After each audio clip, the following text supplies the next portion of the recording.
je représente plutôt vraiment la partie spécialisée des formations, avec des formations qui sont tournées vraiment plutôt vers les opérateurs qui vont directement agir sur ce qui se passe dans l'espace. Notre centre de formation OCDE s'appelle le CEFOSM, un acronyme horrible comme d'habitude, qui veut dire Centre de formation aux opérations spatiales militaires.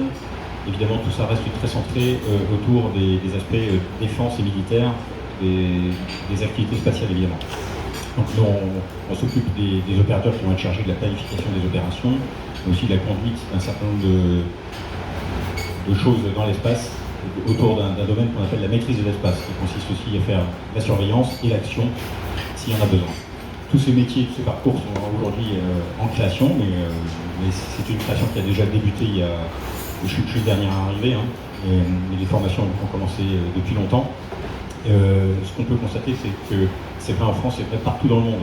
On est à peu près au même niveau partout. Il y a énormément d'émulation et de coopération dans ce domaine-là entre tous les opérateurs spatiaux, et on voit partout se créer des commandements de l'espace qui cherchent à faire comme nous, créer des structures opérationnelles et des structures de formation.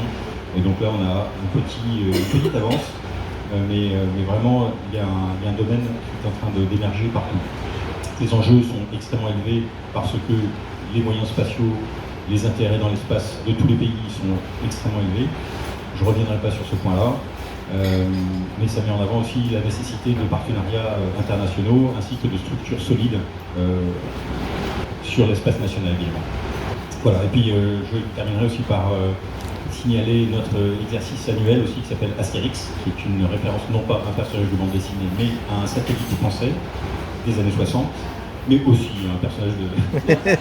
si tu veux crier. Enfin, en tout cas, c'est un double clin d'œil, donc.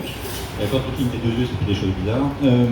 Voilà, mais là aussi, l'idée, c'est aussi de profiter de tout cet écosystème, de la présence d'Astérix qui se passe à Toulouse tous les ans, qui est un exercice international, qui est le premier en Europe, sur l'espace militaire, etc. Donc voilà, les parcours s'établissent et tout ça quand même devient extrêmement concret, pratique. Mon premier jalon, moi, c'est dans 2025, c'est pour ça que les calendriers sont quand même extrêmement serrés. Je suis ravi d'être ici ce matin avec Pierre et Olivier. Pierre. Merci mon général. Alors vous avez souligné effectivement le rôle opérationnel de l'armée de l'air et de l'espace et les changements symboliques que ça avait pu entraîner avec des changements de nom effectivement sur notre école de l'air qui a vécu en des temps assez courts beaucoup d'évolutions à la fois sur sa structure juridique puisque l'école de l'air c'est plus une unité militaire, maintenant c'est un établissement public avec un conseil d'administration dont je salue certains des membres qui ont pu se libérer pour aujourd'hui. Mais la mission tutélaire de cet établissement public, ça reste la formation initiale de tous les officiers de l'armée de l'air et de l'espace. Un flux d'environ d'un peu plus de 800 élèves officiers par an. Alors il y a des cursus courts pour des officiers qui ont vraiment une vocation technique et qui vont directement, après leur formation militaire, rejoindre ce qu'on appellerait dans l'armée de terre des écoles d'application pour se spécialiser dans leur métier. Et puis il y a des élèves officiers qui ont une vocation beaucoup plus longue et qui on va donner un grade universitaire, de licence ou de master pendant leur scolarité. Voilà, donc toute cette formation maintenant, eh bien, elle doit passer au trémie du spatial et tous ceux qui passent maintenant là dans notre école doivent avoir une formation à la question spatiale. Ils n'ont pas tous un parcours scientifique, ils n'ont pas tous un parcours de sciences humaines, parce que les domaines spatiaux, ça brasse beaucoup plus large effectivement que les simples problématiques techniques. Et donc, quel que soit leur cursus, eh bien, on doit leur donner cette capacité ensuite à pouvoir rejoindre effectivement des unités opérationnelles comme celle que dirige le général Adam. Donc dans nos formations spatiales, beaucoup de formations modulaires qui sont exportables, qu'on peut effectivement proposer à d'autres partenaires. Et puis une formation que nous venons de créer cette année, qui s'appelle le Master Defense and Security in Space, donc, qui est parfaite, qui est donné en anglais, ce qu'on appelle un master spécialisé, donc une formation accessible après des gens en général qui ont déjà un master et qui donc veulent se spécialiser sur cette thématique très précise des opérations spatiales. Et là, l'école est membre d'un consortium d'école d'ingénieurs qui s'appelle le groupe ISAE, à laquelle appartient également Supaéro. Et là, on va retrouver au sein du groupe ISAE voilà, une complémentarité de formation. L'ingénieur général Lèvre expliquera ce qui se passe à Supaéro. Mais effectivement, là, nous, c'est vraiment le côté opérationnel et praticien pour à la fois des élèves officiers, des cadres qui voudraient travailler dans le domaine spatial ou qui ont à voir avec le domaine spatial. Nous avons effectivement pu constater qu'il y avait énormément de demandes internationales, en particulier de nos partenaires militaires sur ces sujets-là. Donc le modèle français, avec une armée de l'air, enfin des armées qui se sont cherchées pour savoir où elles allaient mettre le spatial, et finalement qui l'ont mise dans l'armée de l'air. Ce modèle interroge des partenaires qui pourraient avoir qui ne sont pas tous les États-Unis, donc qui n'ont pas à la fois l'historique et la capacité financière à créer un service particulier de type Space Force. Voilà, cette manière de faire, elle donne lieu à beaucoup de questions et effectivement l'Académie spatiale de défense permettra justement de nous tourner vers ces partenaires, de leur proposer à la fois des formations et de leur expliquer pourquoi notre modèle et pourquoi ils peuvent adapter éventuellement, pourquoi ça peut s'appliquer ou pas dans leur propre architecture politico-militaire. Voilà, en tout cas, c'est un accord qui était en gestation depuis très longtemps, grâce au travail du général Adam et au travail de toutes les équipes de Supaéro. Je ne dis pas également bien sûr le travail de mes propres équipes qui ont œuvré sur ces sujets-là. C'est à la fois des sujets institutionnels pour nos écoles qui ont à travailler sur les sujets juridiques, financiers, mais aussi sur les sujets de communication. Voilà, donc ça vient pas mal de choses. Ça implique également des sujets de recherche, donc ça vient au-delà de l'enseignement, ça a des conséquences sur nos laboratoires de recherche. Et donc en tout cas c'est le début d'une belle aventure, encore une fois en partenariat avec le commandement de l'espace et avec l'ISAE Supaéro. Et Olivier, je te cède la parole. Merci.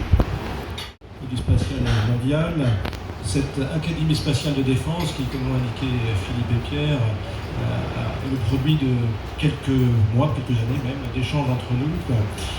Je crois que c'est vraiment une très belle initiative, une initiative pionnière dans son domaine, où effectivement il n'y a pas beaucoup d'équivalents aujourd'hui dans le monde qui soient centrés sur cette problématique de la formation vis-à-vis des besoins spécifiques du spatial militaire. Alors, pour nous, les ISAE Supaéro, je dirais que ça fait partie un peu d'une tradition. Vous savez peut-être que nous avons été les premiers à mettre en place une formation à l'ingénierie aéronautique, c'était en 1909, à l'époque où Louis Blériot traversait la Manche. Et depuis, nous nous attachons à rester à la pointe des développements en matière de formation dans le domaine aéronautique et spatial. Et donc c'est très naturellement que nous sommes partie prenante de cette nouvelle initiative qui ouvre effectivement de nouveaux champs.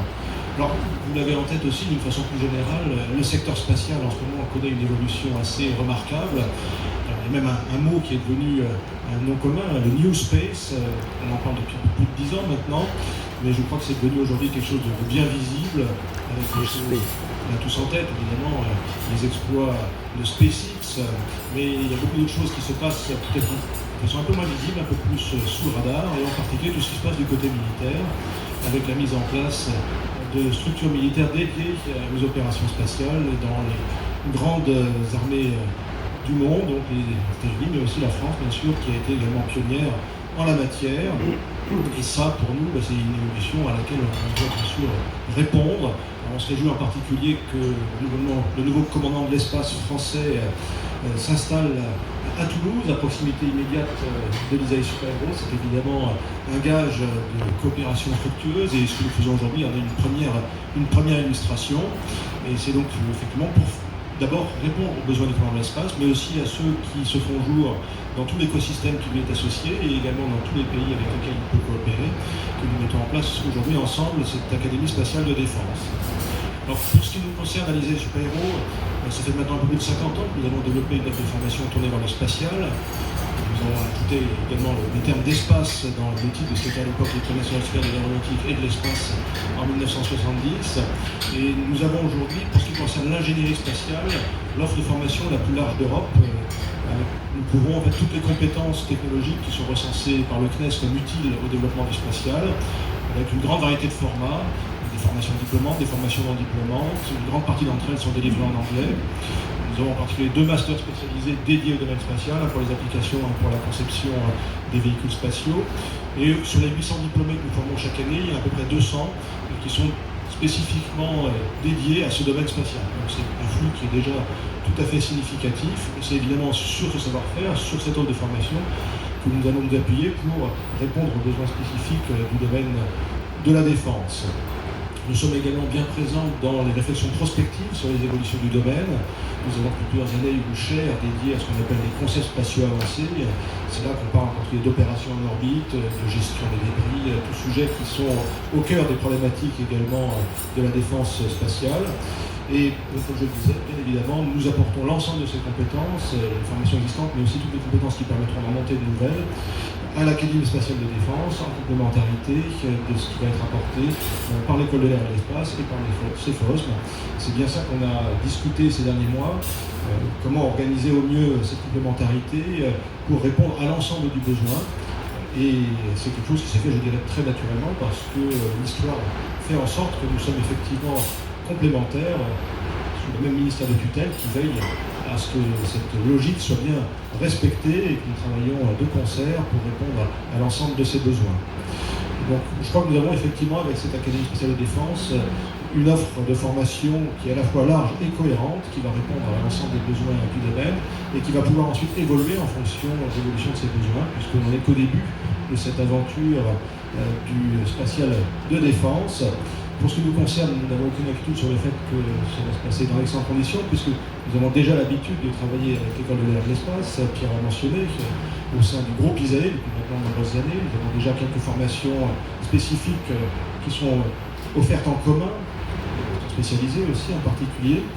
Et donc la nouveauté pour nous, c'est d'ajouter le CEFOS, mais le commandement de l'espace au cercle de nos coopérations, et les échanges qu'on a pu avoir avec Philippe en particulier nous rendent parfaitement confiants dans le fait que ça va se passer d'excellente manière et que nous allons faire ensemble de fort belles choses pour répondre aux besoins du CDE et plus généralement de l'ensemble du spatial de défense dans les années à venir. Donc merci à tous pour avoir participé à cet événement. Merci en particulier aux astronautes qui nous ont parrainés aujourd'hui et qui nous permettent de garder effectivement les yeux fixés vers les étoiles. C'est dans cet esprit-là que nous construisons cette Académie spatiale de défense et que nous allons essayer de la faire vivre au quotidien. Merci à tous.